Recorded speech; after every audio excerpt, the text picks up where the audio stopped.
Pinapaalam po ang pagdating ng ating punong lungsod, kagalang-galang Mayor Vico Soto at ang mga kasapi ng Sangguniang Panlungsod sa pamumuno ng ating Vice Mayor Dodot Jaworski Jr. Good morning po!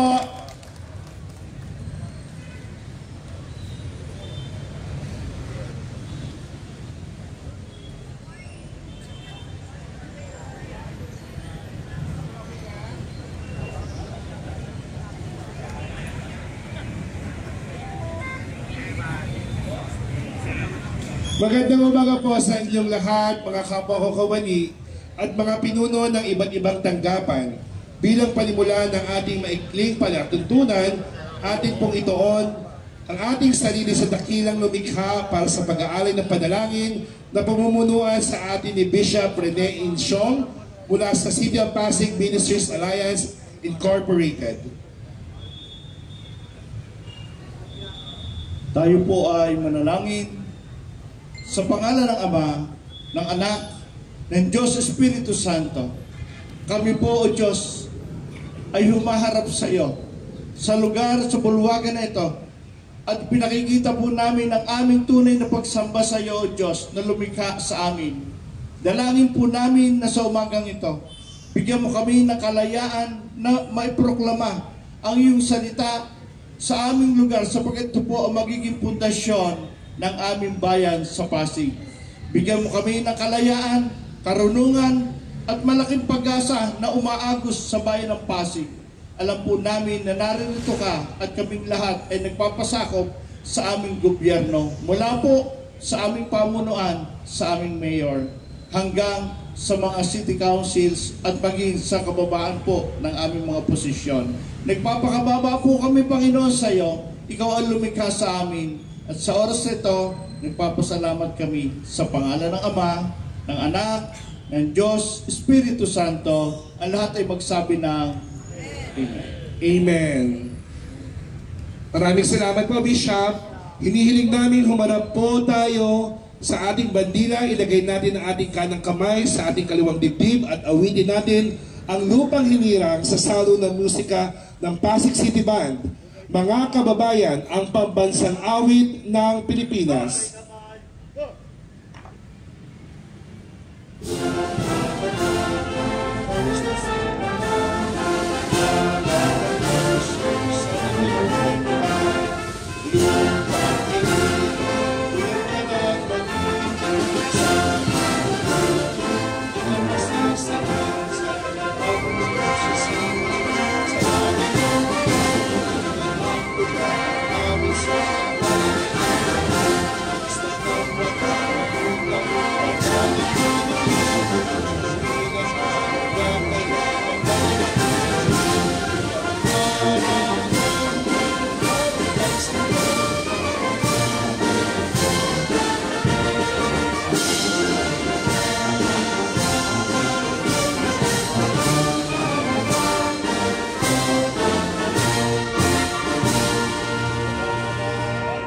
Manatili po tayo nakaharap sa ating bandila para sa panunumpan ng watawat ng Pilipinas na pangungunahan ni Ms. Jovelyn Alejandro mula sa Cooperative Development Office. Itaas po natin ang ating kanang kamay at sabay-sabay po nating bigkasin ang panunumpa ng watawat ng Pilipinas. Ako ay Pilipino, buong katapatan nanunumpa sa watawat ng Pilipinas at sa bansang kanyang sinasagisag na may dangal, katarungan at kalayaan na ipinakikilos ng sambayang makadiyos, makatao, makakalikasan at makabansa. Maraming salamat, Ms. Jubilee. At ngayon naman po, humarap po tayo sa bandila ng lungsod ng Pasig. Sa pagkakataon naman po ito, awitin natin ng buong sigla ang Marcha ng Pasig sa salo ng musika ng Pasig City Band.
Para po sa panunumpa ng Lingkod Bayan na pangungunahan sa atin ni Mr. John Troy Sunga mula sa Cooperative Development Office.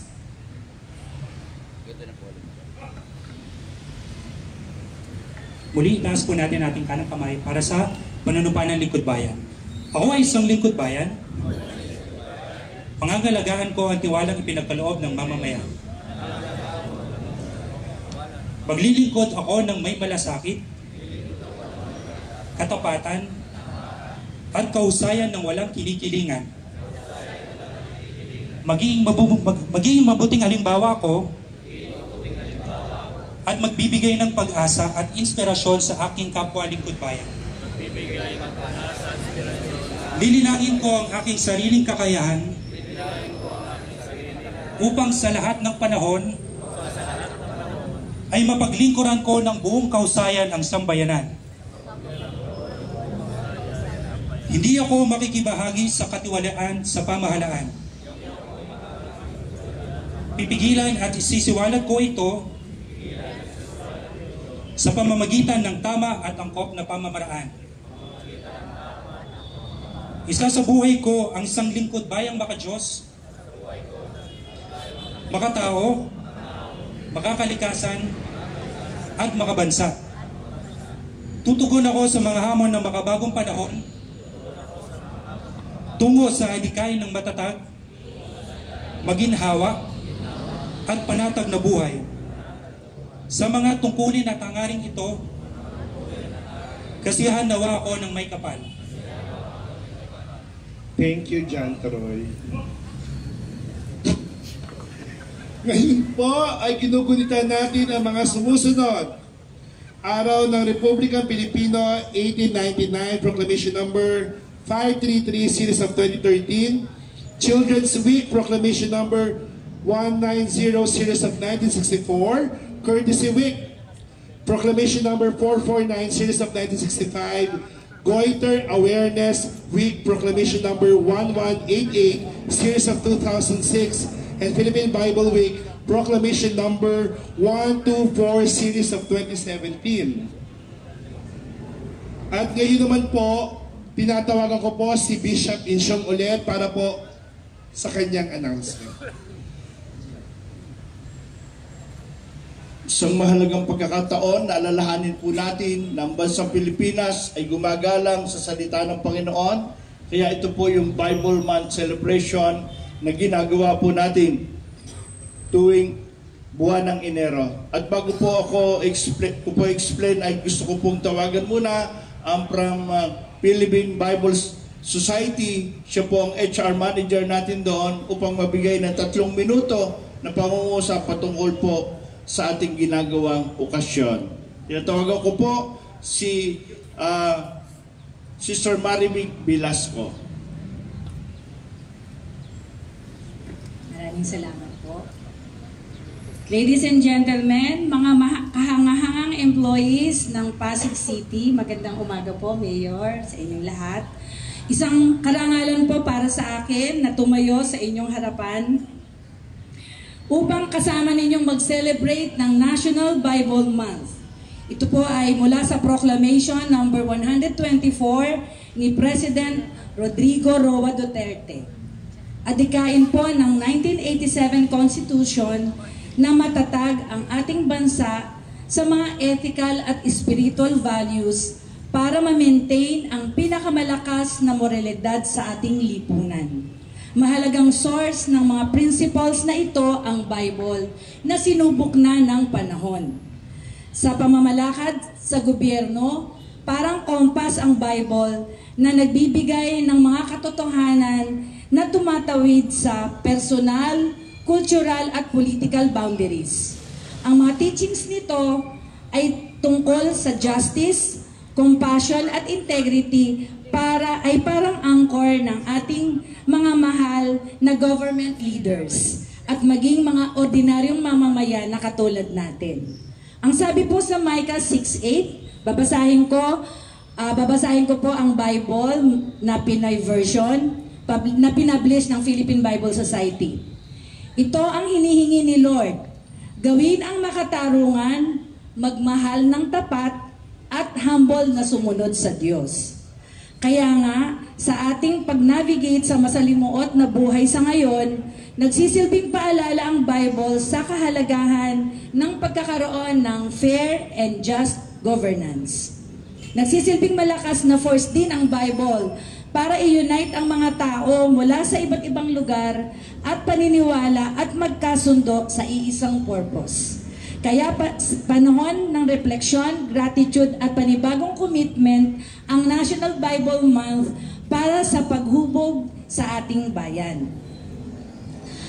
As we commemorate this special month, yakapin natin ang wisdom ng Bible at isabuhay ang mga teachings nito sa ating sarili, sa ating mga pamilya at sa ating lipunan. Babasahin ko po muli ang Pinoy ang Bible Pinoy version mula sa 2 Timothy 3:16 to 17. Ang lahat ng mga nakasulat sa scriptures ay galing sa hininga ng Diyos at nagagamit sa pagtuturo ng katotohanan, pagsasaway sa mali, pagtatama sa likong gawain, at pagbibigay ng guide para sa tamang pamumuhay para sa bawat nagsaserve sa Diyos ay maging qualified at ready na gumawa ng lahat ng klase ng mabuting gawain. Mula po iyan sa 2 Timothy 3:16 to 17. Thank you po at i-bless nawan ng Diyos ang ating bansang Pilipinas. Magandang umaga po. At ngayon po, sasaksihan po natin ang pagbabasa ng salita ng Panginoon mula po sa mga lingkod bayan. At ngayon po ay nais natin tawagin ang ating Vice Mayor Robert Vincent Jude P. Jaworski sa pagbabasa ng salita ng Panginoon. At kasunod po nito ang ating City Council Simon Gerald Romulo Tantongco and Honorable Mark Hill M. de los Santos and Honorable Maria Luisa Angelo de Leon and Ma'am Cybel Gopilan. Tinatawag po natin siya at ang pinakahuli ang magsasalita po at magbabasa ng salita ng Panginoon ay ang ating pong punong bayan.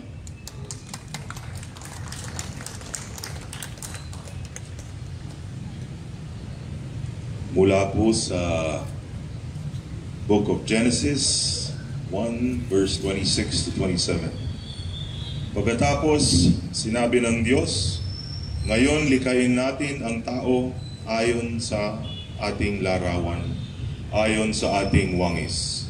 Sila ay mamamahala sa mga isda, sa mga ibon sa himpapawid, at sa lahat ng hayop maging maamo o mailap, malaki o maliit.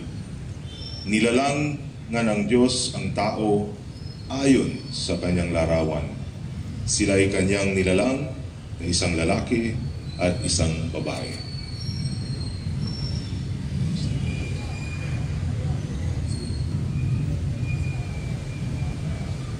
Ito po ay mga talata mula sa 2 Korinto 5:17. Kaya't kung nakipag-isa na kay Kristo ang isang tao, isa na siyang bagong nilalang. Wala na ang dati niyang pagkatao. Sa halip, ito'y napalitan na ng bago. Mula naman po sa Genesis 2, verse 7 po. Pagkatapos, ginawa ng Panginoong Yahweh ang tao mula sa alabok. Hiningahan niya sa ilong at nagkaroon ito ng buhay.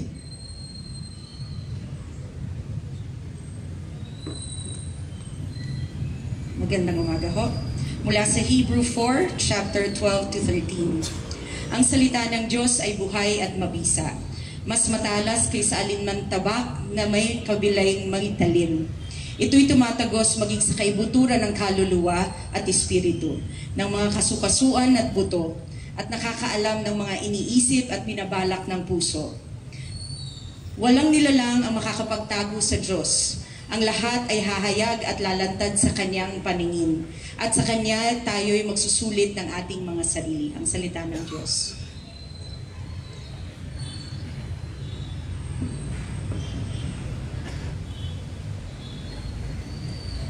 pagbabasa mula sa Aklat ni San Juan, chapter 6, verse 63 and 68. Sinabi ni Jesus, "Ang Espiritu ang nagbibigay buhay. Hindi ito magagawa ng laman. Ang mga salitang sinabi ko sa inyo ay Espiritu, at ito ang nagbibigay buhay." Sumagot si Simon Pedro, "Panginoon, kanino pa po ba kami pupunta? Nasa inyo ang mga salitang nagbibigay ng buhay na walang hanggan."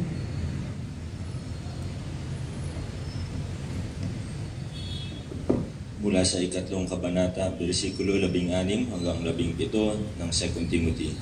Ang lahat ng kasulatan ay inasihan ng Diyos at kapaki-pakinabang sa pagturo ng katotohanan, sa pagsaway ng kamalian, sa pagtuwid sa likong gawain, at sa pagsasanay para sa matuwid na pamumuhay, upang ang lingkod ng Diyos ay maging ganap at handa sa lahat ng mabubuting gawain. At ngayon po, masasaksiyan po natin ang pagbibigay ng Biblia para po sa lahat ng ating mga mula kay Mayor, Vice Mayor at sa lahat ng ating mga konsihal.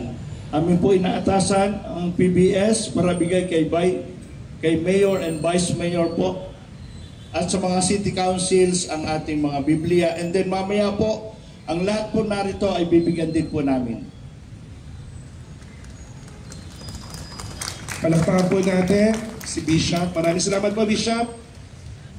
At ngayon naman po, for another announcement, tawagan ko po si Mr. Joseph Vincent Pastor C. Molina mula sa Market Administration Office.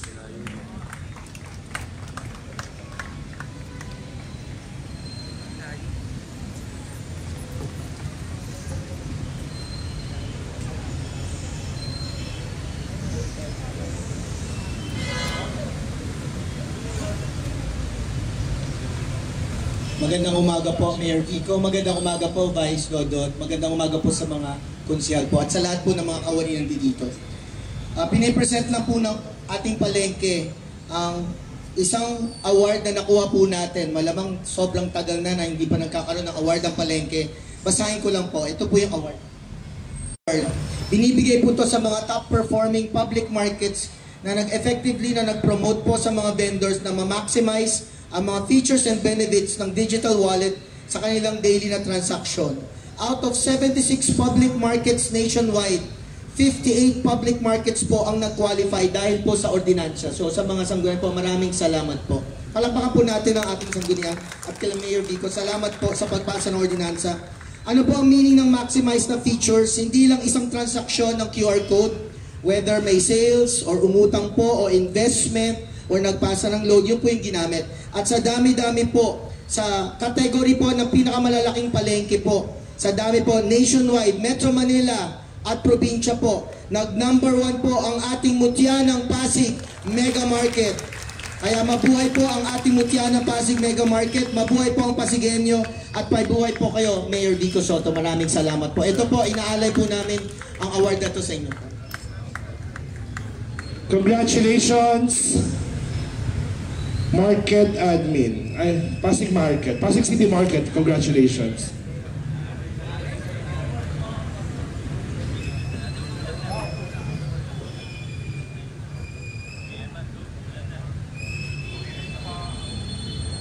Maraming salamat po sa mga departamento na nangasiwa sa maikling programa sa umagang ito mula sa Economic Sector, BPLB, and Cooperative Development Office. Ako po si Emma Larion. Ako po naging guro ng palatuntunan ngayong umaga. Maraming salamat po. At pakinggan naman po natin ang mensahe ng ating punong lungsod ng Pasig. Mga kasama, palapakan po natin Mayor Vico Soto. Magandang umaga sa ating lahat. Parang uulan na kaya iso-shortcut ko na lang po maligayang paggunita ng National Bible Month. Maraming salamat sa mga kasama natin mula sa City of Pasig Ministers Alliance at pati sa Philippine Bible Society. Maraming salamat po sa ating Vice Mayor, sa ating City Council, sa lahat ng ating mga kawani. Magandang umaga. Next week na lang po ako magbibigay ng mensahe dahil umaambon na adjourn na po tayo. Magandang umaga po. kami nag